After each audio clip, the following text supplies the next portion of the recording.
Did Sir Francis Bacon have a heart attack while trying to unlock a chastity belt?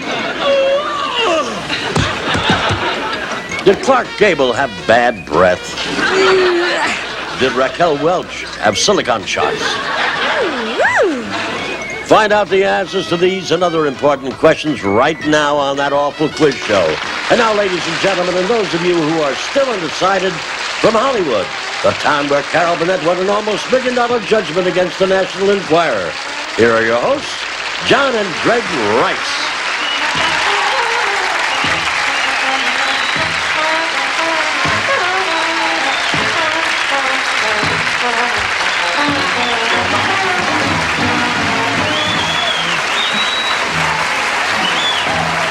Thank you. Thank you very much. And welcome to the show. My brother Greg and I travel around the country a lot, and sometimes people don't always know who we are. And those that do sometimes can't tell us apart. That's why we never leave home without these, our American Express cards. Hey, wait a minute, that's mine right there. Don't leave home without them.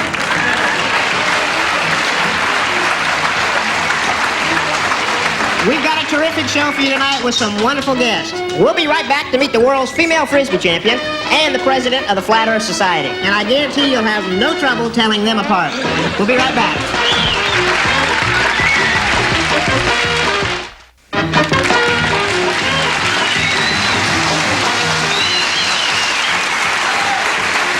Welcome back to the show. Hal, would you introduce our first two guests, please? John and Greg, I'd like you to meet the world's leading professional Frisbee champion and the president of the Flat Earth Society. Here are Miss Laura Engel and Mr. Charles Johnson.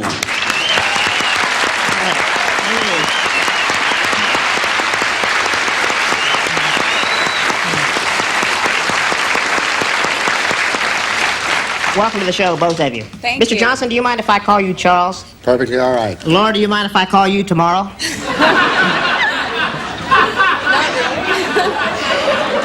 Laura, what made you get into the Frisbee? Well, I started playing in New York City where I grew up, and when I moved to Los Angeles, I didn't know too many people, and it's real hard to meet people out here because everyone stays in their cars. So a friend of mine from New York came out and said that he was going to play Frisbee with a group of people at the beach in Venice, and if I'd like to go. And I went down there and I started playing, and I really loved it, and I still do, and I made friends. Well, how old were you when you began competing seriously? Well, I started competing when I was 17, and then I really got into it when I was 18. And What about school? I'd already finished with high school, and I was going to junior college, and I had to drop my classes. So Wait a that I minute, you could quit compete. school to play the Frisbee? To compete, yeah. Well, I can see quitting to play professional baseball or basketball or be a jockey or something. What did your parents say about all this? Well, my mom, she's a psychotherapist, psychoanalyst, and she diagnosed me as nuts, and said she was really disappointed at first, but then at the World Frisbee Championships, which are held at the Rose Bowl in Pasadena, where I won the overall and all other titles, when she stood there next to me, and there was 50,000 spectators, and they were giving me a trophy, she was proud, and she went running around saying, "There's my daughter, there's my daughter." Laura, is there any money in being a professional Frisbee player or, you know, with the contingencies or endorsements or whatever? Well, yeah, there's manufacturers of sporting goods things, and they give you money to compete at tournaments and give you merchandise and things. And also, they'll pay your playing fare to the tournaments, and you advertise by wearing their T-shirts. And I was told I make a great billboard. Oh, well, who told you that? John did before the show.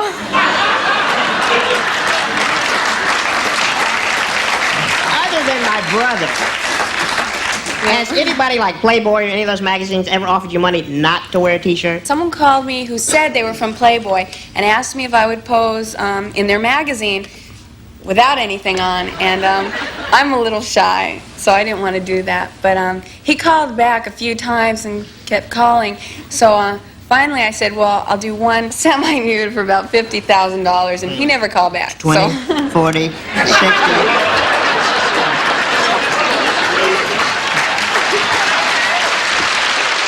As president of the Flat Earth Society, was there ever a time that you thought the Earth was round? No, I'm one of those people who've never been brainwashed my entire life. If the Earth is flat, then what's on the bottom? No one has the faintest idea. In fact, there may not even be a bottom. Well, when you look up in the sky and you see the round sun and the round moon, how do you account for all that? You know, it hasn't got a thing in the world to do with the shape of the earth. It's like stepping into your room at night. I mean, you step in on a flat floor and you turn on a round light and you think, my God, the floor must be a ball. Well, if they're like light bulbs, Nothing to do with it whatever. if it's like light bulbs, then who turns them on or off, or who changes them? Well, Didn't Christopher Columbus set out to prove that the world was round to a world at that time who believed the earth was flat? absolutely the reverse. He set out to prove that the world was flat. Up at that time, mind you, in 1492, for over 1,000 years, it was believed the world was a ball. And this is why people thought you couldn't sail far out in the ocean because you'd go over the edge. It would Charles- fall off. But he Charles- was a Jewish chap who had common sense. He knew the world was flat. Charles, have you ever discussed your theories with, let's say, the United Nations or someone like that? The United Nations is established on the fact that the world is flat. But their symbols are... Wait a minute. The United Nations, remember what the symbol of the United Yeah, Nations it's is? round, right? No, it is flat, and it is a silhouette of the Flat Earth Society map. I can assure you of that. Why isn't it generally accepted that the world is flat, or the earth is flat? Because crazy Christians, insane Christians. It is a doctrine of the Christian religion that the world is a ball. But of course it is not. It is a Charles- religious superstition to believe the world is a ball. Right. How many members are in your organization? There's around 1,800 members all over the world. Are you married to any of them? I'm married to one of my best proofs. Born and raised in Australia. She sailed on a ship across the flat ocean to get here, and she testifies and swears and has on affidavits she has never hung by her feet underneath the world a day in her life. She herself is proof she's been in Australia. Charles, they call Australia down under. That's what they And the say. reason that the people down there don't fall off is because of gravity, right? But even if there was gravity, which there not, it has nothing to do with the fact they'd still be You hanging don't by believe their in gravity feet. either, Charles? They'd be hanging by their feet, head down. Or what do you think about all that? If there's no gravity, how come when we get older we start to sag? There you go. Well, Charles, I wish there was no gravity. Charles, well, it's been very educational talking to you both. Now let's see if you can get together and win some money playing that awful quiz. Okay, As a here we team, you'll have $500 to start. You'll be asked 4 questions. You'll be able to bet between $50 and $200 a question. You'll have only 8 seconds in which to give us your answer. And at the end of the show, if you have more money than any of the other guests, you'll come back for a shot at that $1,000 bonus awful question sent in by a viewer. And the first category has to do with geography. Why do some people sag? No. The first question has to do with geography. How much would you care to bet? Well, what do you say, start with 100? 100? 100 is nice. Okay, for $100. Which of the following cities was voted the worst city in America to live? Was it Bayonne, New Jersey, Perth Amboy, New Jersey, Newark, New Jersey, or Jersey City, New Jersey? Which one? What do you say? I never lived in I don't any know of which those is the things. worst. Well, you have to pick one. How about Time's up. Question, answer, please. Jersey City City? sounds good to me. Jersey City. That's exactly right, according to a U.S. Quality of Life report done in 1970. The worst city in America to live is Jersey City, New Jersey. You now have $600. Your next question will be about health. How much will you bet? 2? 2? Go for it. For $200. According to the U.S. Department of Health, in which one of these states would you be most likely to get syphilis?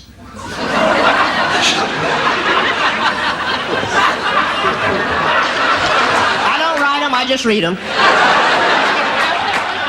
Would it be Rhode Island, Michigan, Florida, or New Jersey? You sure we shouldn't stay with Jersey? Well, all right. Uh-oh, we have to decide. Okay, yes, give us your answer. Who's Florida or Florida, right? That's right.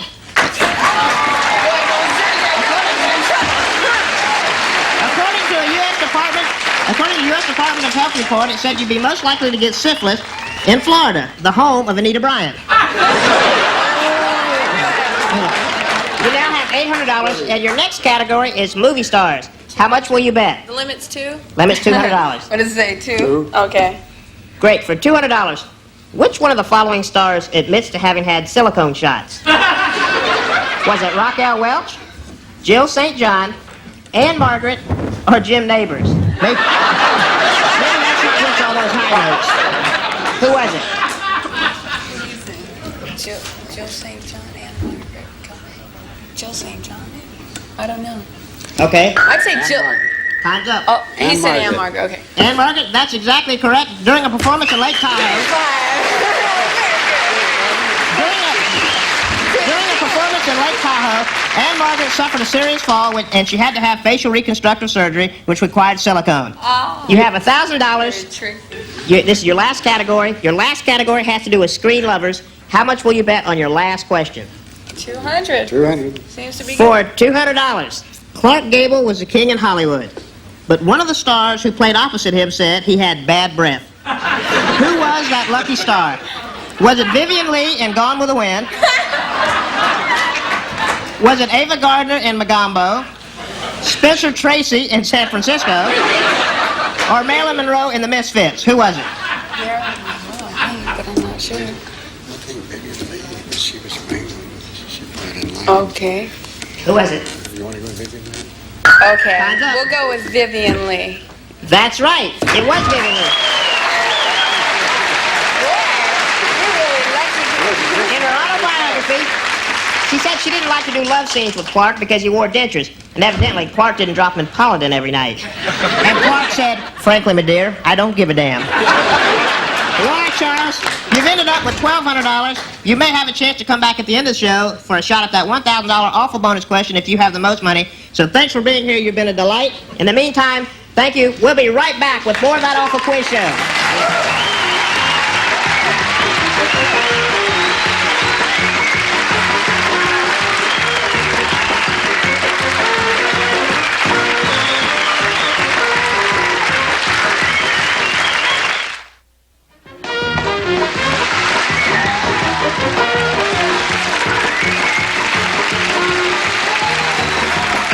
Welcome back. Let's meet our next two guests. Hal, who are they?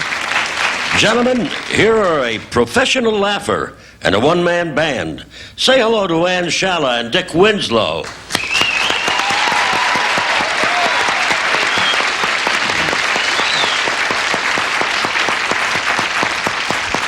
Welcome to the show. Ann, I presume you're not the one-man band. No. Well, as a professional laugher, exactly what do you do? Well, I've been known to sit in audiences because comedians want me there to make sure the audience reacts to their humor. Good. How much do they pay you? Well, it averages, well, let's say we start at 100. It varies depending on the show. Start with 100. I think I can handle that. What's the toughest job you've ever had, Ann? Well, I did a Christmas special in Germany. And the Germans are not notorious for their ability to laugh. I had facetiously said to the producer, people are the same the world over. Well, what was the guy's name who hired you to do this? His name was Peter Alexander. Isn't that a bit of a contradiction in terms, a German comedian? Well, no. He was an Austrian. Well, that's what they all say. Well, has there ever been a time when you should have been serious, but for some reason or another, you know, you laughed like at church or a funeral or something like that? Oh, yeah. I went to one of my first funerals out here at... Wait a minute, you work funerals too? This was a courtesy call. At any rate, this was a funeral out at Pheasant Lawn... Forest Lawn. Forest Lawn, right? And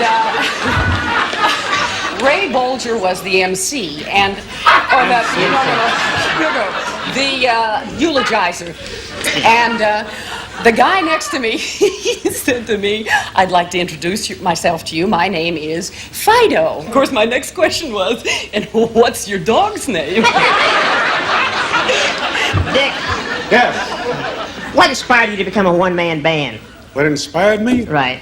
I was both inspired and chosen by an old friend of mine, a genius named Walt Disney. Walt went to London to make the arrangements to make Mary Poppins. And over there, he took pity on a busker, a British busker, which was a one-man band, a street entertainer who was kind of being picked on. And he immortalized one-man bands by writing this one-man band into the picture, Mary Poppins. And when they decided to have a real one-man band at the premiere in 1964, Walt says if anybody can play all that stuff at once, get Dick Winslow. Dick, tell me, how do you like working at Disneyland? I like it very much. I'm also appearing now at Knott's Berry Farm. Tell me, are there any hazards to your job, working with tourists and children all day? Funny you mentioned children. I have 3 children of my own, and one night I did a very unusual thing, a very nutty thing. I came home thinking about my daughter who was just taking off to go to college, and I swallowed a watch. You what? I swallowed a watch. What kind of watch?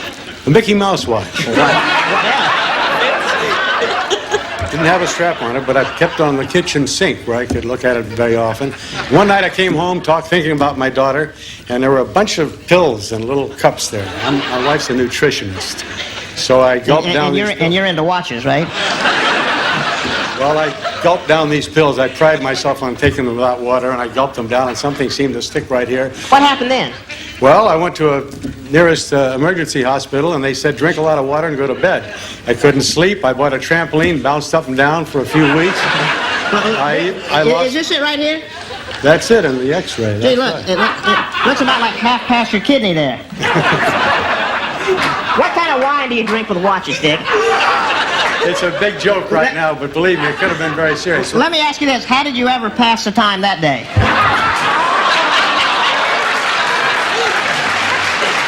Okay, well, Dick, it's been nice talking to you both, and looking at your x-ray, but I see by the old clock in your tummy that it's time to play that awful quiz. As a team, you'll start out with $500. You'll be asked 4 questions. You'll be able to bet between $50 and $200 a question. You'll have only 8 seconds in which to give us your answer. And at the end of the show, if you end up with more money than the other guests, you'll come back for a shot at that $1,000 bonus awful question sent in by a viewer. Your first question happens to deal with former movie stars. What will be your bet? 300. You can only bet 200. 200 is the maximum. Oh. 200. 200. 200. Okay, we feel good here today. I guess. Movie star Lupe Velez, former movie star. Oh yeah, former movie star Lupe Velez. Oh, I see. Yeah, committed suicide. Was she found drowned in her swimming pool, drowned in her bathtub, or drowned in her toilet? Drowned in a bathtub, we agree. I'm sorry, but she was found drowned in her toilet.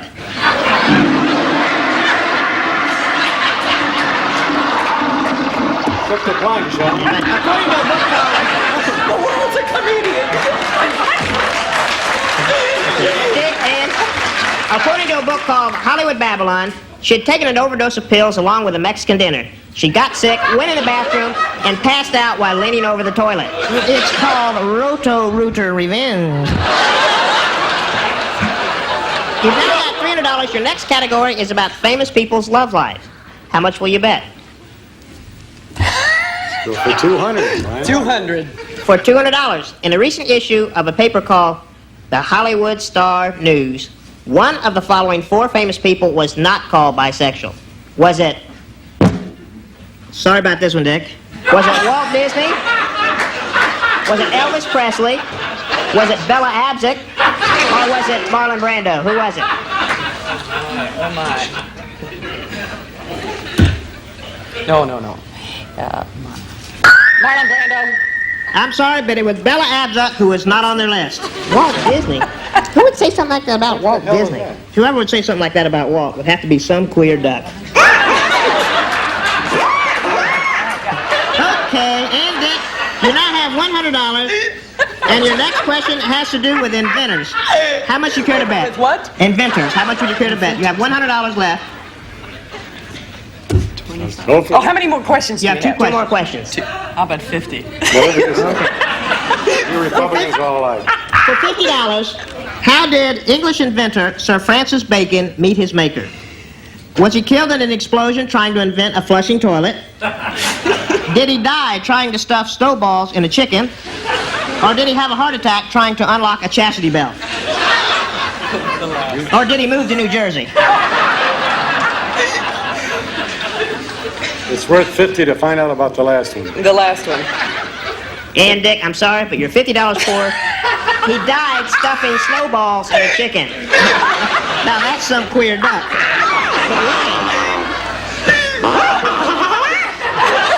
Well, according to scientist and author Isaac Asimov, Sir Francis Bacon was trying to invent frozen foods. and got pneumonia stuffing snowballs in the chicken. Okay, and Dick, you have $50 and one question left, and it deals with ancient medicine. How much would you care to bet? Should we go all the way? This time we're going to go all the way. We're going all the way.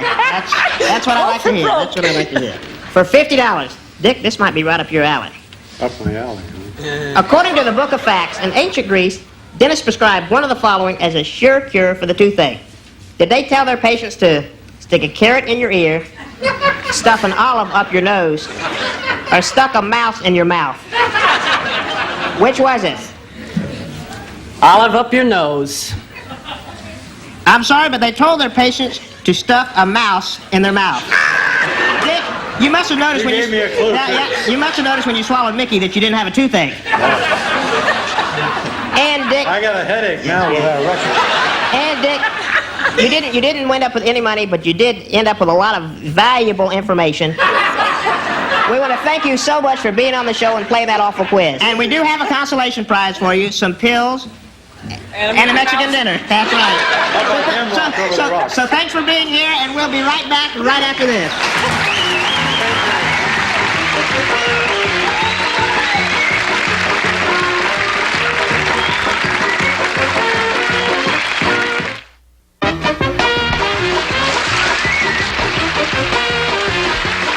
Please welcome back our winning couple with $1,200, Laura Ingalls and Charles Johnson.